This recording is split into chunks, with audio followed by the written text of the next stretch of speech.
All right, let's talk about two words we throw around a lot: honor and valor. They sound big, right?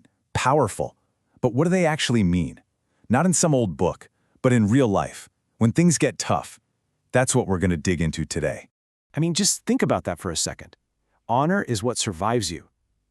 Wow, that just cuts right through all the noise, doesn't it? It's not about what you say you are or the image you're trying to project. It's about what's left over when you're gone. The pattern people can see. And that's the million-dollar question, right?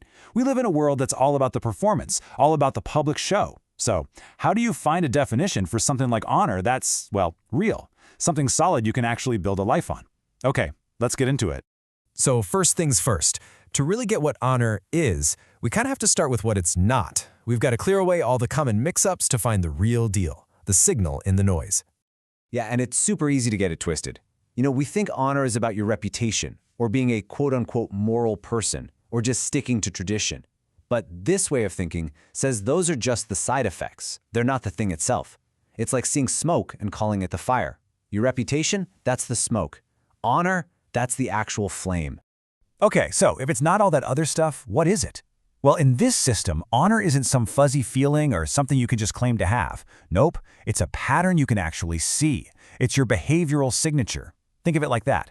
It's the mark you leave with your actions, day in and day out, especially when you think nobody's looking. All right, so to really build this idea out, we need to get super clear on the two pillars holding the whole thing up: honor and its essential partner, valor. Okay, let's zero in on honor again. And this is so important. It's not about being perfect. Nobody's perfect. It's about alignment. It's about being coherent. Does the person you are today line up with the person you were yesterday and the one you're trying to be tomorrow? That consistency, that's the key. Here's a great way to think about it. An honorable person might not be the nicest person in the room. They might even be kind of harsh, but they are who they are all the time. The dishonorable person, they're a chameleon. They change their colors depending on who they're with. You know the type, right? Super nice to their boss, then turns around and is a total jerk to the waiter. That's not a person of conviction. That's a person of convenience.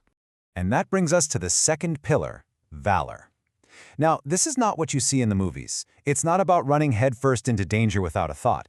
It's actually the opposite. It's a quiet, internal calculation. It's when you see the risks, you know them cold, but you realize that the cost of doing nothing, the cost to your own integrity, your own soul, is way, way higher than whatever might happen to you on the outside. And let's get one thing straight. Valor is not bravado. Not even close. Bravado is a show. It's loud, it's reckless, it's begging for applause. Real valor, it's quiet. It doesn't need an audience. It's that silent choice to do the right hard thing precisely because you're the only one who'll know if you back down. It's not about having no fear. It's about acting anyway. Okay, so we've got our two pieces, honor and valor. But here's the thing, they don't really work on their own.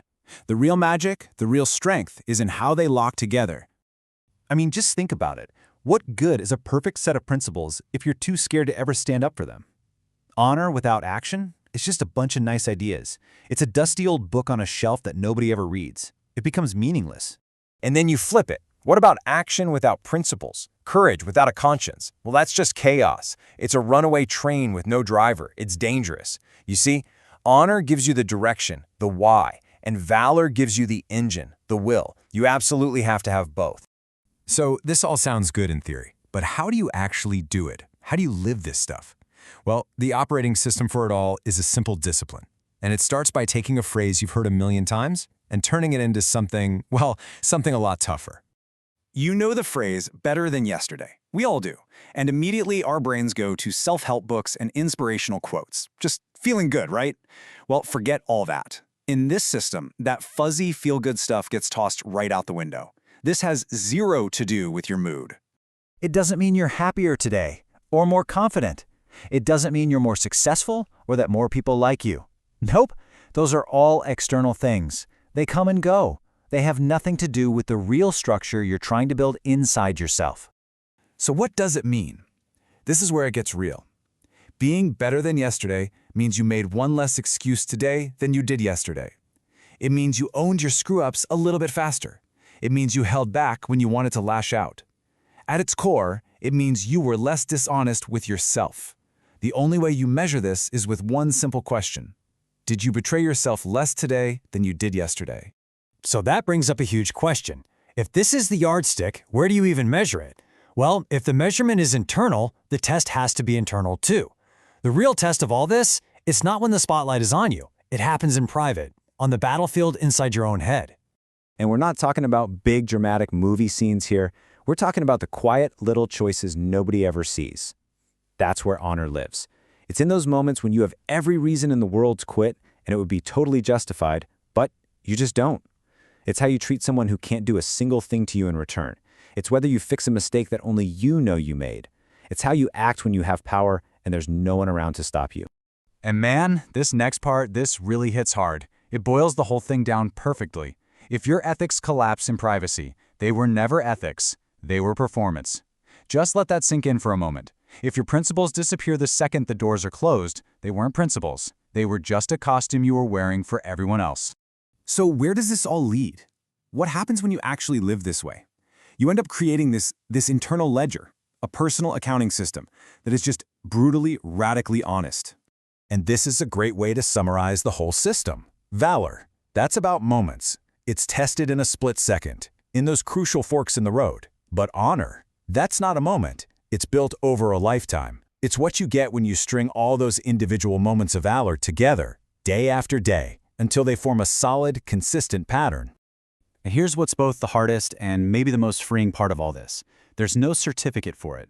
You can't get a degree in honor. Your boss can't give it to you. Nobody else can look at you and say, yep, you've got it. You and only you are the judge and jury. At the end of the day, you know. You know if you lived up to your own code or not. Nobody else gets a vote. So we have to end with a question, because this whole idea isn't just something to think about, it's something to do. That internal ledger we talked about, well, it's open. The page for today is blank. So the only question that matters is, what are you going to write on it?